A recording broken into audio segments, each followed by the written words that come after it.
Why introduce into a perfectly wonderful futuristic thought present tense? Why introduce the reality? A lot of people want more money, but introduce the reality of not enough money to the equation. Why do that if you understand that what we're talking about is breaking out of the atmosphere, breaking out into the clear space? What we're talking about is the feeling of clarity, the feeling of alignment, the feeling of knowing, the feeling of well-being, the feeling of love, the feeling of ease, the feeling of passion. Whether it's passion or ease, in the clear space with no resistance is delicious. Just depends upon how much momentum you've got going on the subject at hand, yes? So you're sort of getting what we're talking about. Esther's epiphany was about understanding that life is right now. It's now. It's just right now. And how you feel right now, right now, right now. This could take a while. Right now, right now, right now. How you feel right now, right now, right now. How you feel right now, now, right now, right now. How you feel right now. How you feel right now. This is life right now. How you feel right now.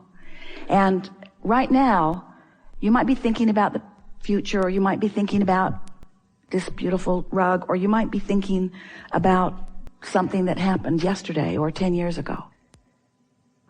But you're doing it right now, which means you're allowing free-flowing energy, or you're introducing resistance right now.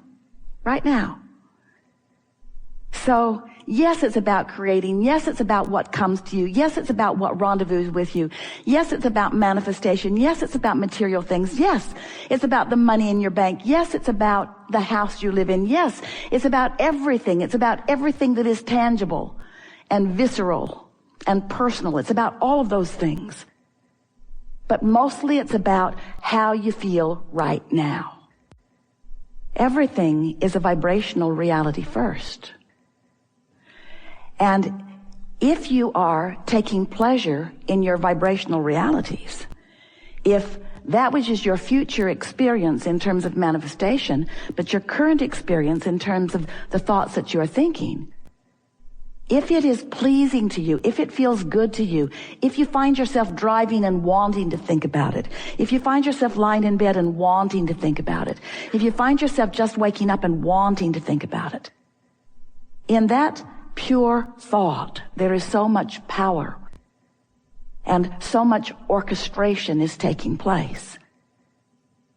So Esther asked herself, why would I introduce into this moment, this clear moment where I've accessed the energy that creates worlds, and I've focused it through my vessel, and it's flowing outward for the creation of wonderful things that I desire? Why would I mess it up right now by getting ahead of myself? Why would I ask questions of myself to which I don't know the answers? And in doing so, introduce resistance to the equation. But you see, the reason that we're telling you this experience is for a different reason than you might be thinking. Because Esther's epiphany was not about the creation of that. It wasn't about the realization of that. It wasn't about the manifestation of that. It wasn't about the actualization of that. It wasn't about the demonstration of that.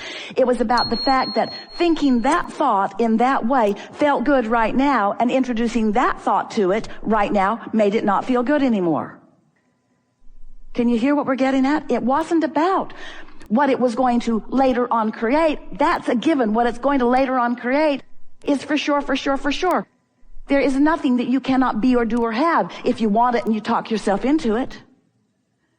We just want you to understand that you are the creator of your reality, but you are a thinker of it into being, not a doer of it into being. There'll be plenty of action that you'll be inspired to, but that's not the way you create. You create through the conscious flowing of thought. So when Esther came across this, because she's been determined. We've been talking about getting on your high-flying disc, waking up first thing in the morning, and before any worrisome thought or any troublesome thought or any past memory or anything that could muddy your waters begins. To just proclaim to yourself and to the universe that today you are anew. You've pushed the reset button. You are like reborn. And today, right now, in this moment, you are in a high-flying vibration because in this day you have not yet introduced any resistance into the equation. And you didn't carry it over from yesterday. That's the most important thing that we want to say to you. During the night, you stopped the momentum as you slumbered. So when you awaken in the morning, you're in that high-flying place for sure if you will focus there and allow yourself to be there. We'll talk more about how to get there. Esther said to us the other day, Abraham, I refuse to accept that if I wake up in the morning and I'm on my high-flying disc and then something occurs to me and I begin to ponder negative things and then I lose my connection to that high-flying feeling, I refuse to accept that I have to wait clear until tomorrow morning to get back on. And we say, you don't have to wait clear until tomorrow morning to get back on. There are all kinds of tools. It's just easier first thing in the morning. And so Esther's been playing that game every morning, waking up, and it's quite funny because she's by herself, and so she awakes, and then she announces to herself, I'm awake. Like somebody in the other room needs to know. I'm awake and I'm coming in. I'm coming in and I'm high flying, so get ready. Prepare yourself for the silliness or for the fun or for the high flyingness of that which is me, because that's where I am and that's where I mean to stay. So as she has been for about 6 weeks now, waking up in a really steady determination to be high flying and then doing her best to stay there. We've been saying to you that 17 seconds begins another new momentum. Have you been hearing us say that? So Esther says to herself, if anything occurs to her that's a slight deviation from feeling good, she gives herself 17 seconds to get over it. 17, 16, 15. So, since Esther's been playing this game where she's been really decided, determined to get on that high-flying disc, wanting very much to wake up there, acknowledge that she is there, and then milk it as best she can in order to stay there, every morning, more momentum. Every morning, more momentum. Every morning, more momentum. And by that we mean more momentum in her ability to wake up there and stay there longer. The first day she didn't even make it till breakfast. Second day either. By the third day, she was doing better and better. By the first week, she could maintain herself there. By the second week, she was so looking forward to going to sleep so that she could wake up knowing for sure that she was there. And as the weeks began to move past, she began to notice that her days were affected in this powerful way. This is what Esther discovered as a result of this exercise that she applied deliberately.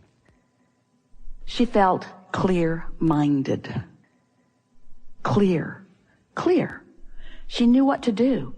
No confusion about what to put in the suitcase. No confusion about what to pick up and carry to the other room when you move from one place to another. No confusion about what to say when you're talking to this person. No confusion about what you mean to convey relative to this. Confusion gone and clarity in its place. Do you know how good clarity feels? And then she thought about what it must feel like for the astronauts to be in those rocket ships and be shooting through the atmosphere, out. She's seen the movies, have you? It looks hard. The tension of the rocket. There's so much resistance as it is moving at that speed through the resistance of that atmosphere, and then boom, they break out of the atmosphere. And everything is silent and easy. And Esther said, I broke out of the atmosphere. I left the resistance behind me.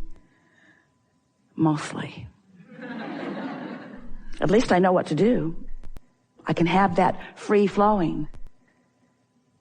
So as she's been experiencing that and loving the feeling of clarity, knowing with certainty that the decision that she's making about this is the right one, No longer second guessing herself.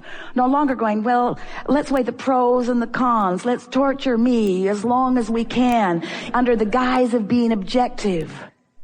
And we say, let's not. Let's think only about what you want and why you want it.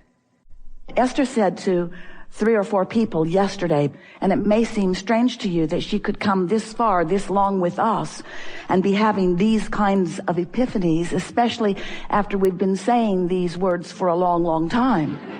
But words don't teach, do they? You have to have your own experience in it. It's only life experience that teaches. Strange that we offer so many words, isn't it? But along with these words, we're offering our knowing. And with that knowing is a vibrational frequency. And that vibrational frequency of what we know resonates completely. It matches perfectly the vibrational resonance of that which is your source. So as you are in an arena like this and you feel that resonance, you will be vibrationally changed. You will be. Which means for a little while, you may revert back because we can only hold you so long in this room. But you will have a different point of attraction as a result of this conversation. Because we will be tuning to the frequency of your core knowing. And when that's activated within you, wonderful things move through you and out from you and back to you. It's a wonderful experience. So Esther's epiphany, she said to her daughter and a friend and then another friend, I've finally figured it out. All I have to do. They laughed just like that. They did.